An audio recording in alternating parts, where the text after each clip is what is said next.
की बड़ी खबर भंवरी देवी हत्याकांड लोहावट को लेकर आ रही है। रविंद्र सिंह भाटी ने बढ़ाई सरकार की मुश्किलें। भंवरी देवी केस में रविंद्र सिंह भाटी की बड़ी एंट्री। भंवरी देवी को न्याय दिलाने भाटी ने उठाई आवाज। सरकार पर अब दबाव बढ़ चुका है। लोहावट कांड पर रविंद्र सिंह भाटी का बड़ा बयान सामने आया है। अब सरकार से आर पार की लड़ाई की उन्होंने चेतावनी दे दी है।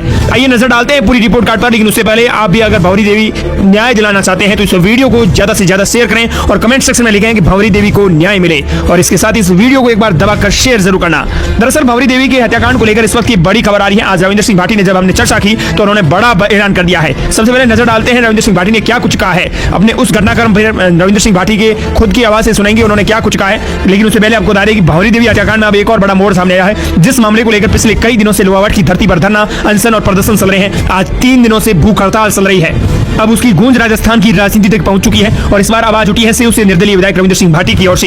रविंद्र सिंह भाटी ने भंवरी देवी के परिवार को न्याय दिलाने की मांग को लेकर सरकार और पुलिस प्रशासन को सीधी सरकार को चेतावनी दे डाली है। लेकिन इस पूरे घटनाक्रम को समझने के लिए आपको बताते हैं कि आखिर अब तक क्या क्या हुआ है। भंवरी देवी हत्याकांड के बाद से ही पीड़ित परिवार न्याय की मांग कर रहा है। मामले में आरोपियों तक पुलिस के पहुंचने और पूरे घटनाक्रम का खुलासा करने की मांग लगातार उठती रही है। धीरे धीरे ये आवाज सिर्फ परिवार तक सीमित नहीं रही। लोहावट में लोग धरने पर बैठ गए, जिसके बाद न्याय की मांग को लेकर आमरण अनशन शुरू हुआ। बड़ी संख्या में लोग इस आंदोलन से जुड़े और प्रशासन से अब एक ही सवाल पूछा जा रहा है, आखिर दोषियों तक पुलिस कब पहुंचेगी।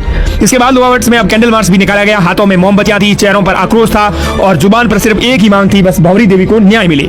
लोगों का कहना था कि आज वे मोमबत्ती लेकर न्याय की मांग कर रहे हैं, लेकिन उनका धैर्य लगातार जवाब दे रहा है। और अब इसी पूरे मामले में रविंद्र सिंह भाटी की एंटी ने राजनीतिक हलचल बढ़ा दी है।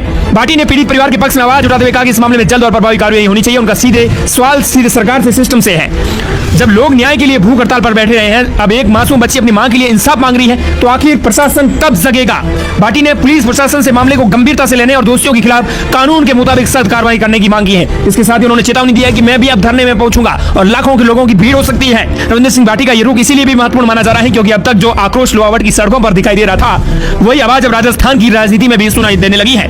रविंद्र सिंह भाटी का कहना है कि पीड़ित परिवार को न्याय मिलना चाहिए और पुलिस को इस मामले में तेजी से कार्रवाई करनी चाहिए। उन्होंने आंदोलनकारियों की मांग को गंभीरता से लेने का संदेश दिया है। यानी अब सवाल सिर्फ एक ही परिवार का नहीं रहा, बल्कि सवाल राजस्थान में कानून व्यवस्था और आम आदमी के भरोसे का भी बन गया है। अब सबसे बड़ा सवाल राजस्थान सरकार और पुलिस प्रशासन के सामने है, क्या इस मामले में इस प्रकार जो रविंद्र सिंह भाटी है, हनुमान बेनीवाल है, नेता लोग अचानक से जब धरने प्रदर्शन में और सरकार की चेतावनी बढ़ सकती है, सरकार की मुश्किलें बढ़ सकती हैं, क्योंकि आक्रोश लगातार अगर रविंद्र सिंह भाटी और हनुमान बेनीवाल की एंट्री भूख हड़ताल में धरने प्रदर्शन में होती है तो कहीं ना कहीं सरकार की मुश्किलें बढ़ती हुई नजर आ सकती है। और अब सबसे बड़ा सवाल है, क्या भंवरी देवी की बेटियों को अपनी मां के लिए न्याय मांगने के लिए अब भी सड़क पर बैठना पड़ेगा?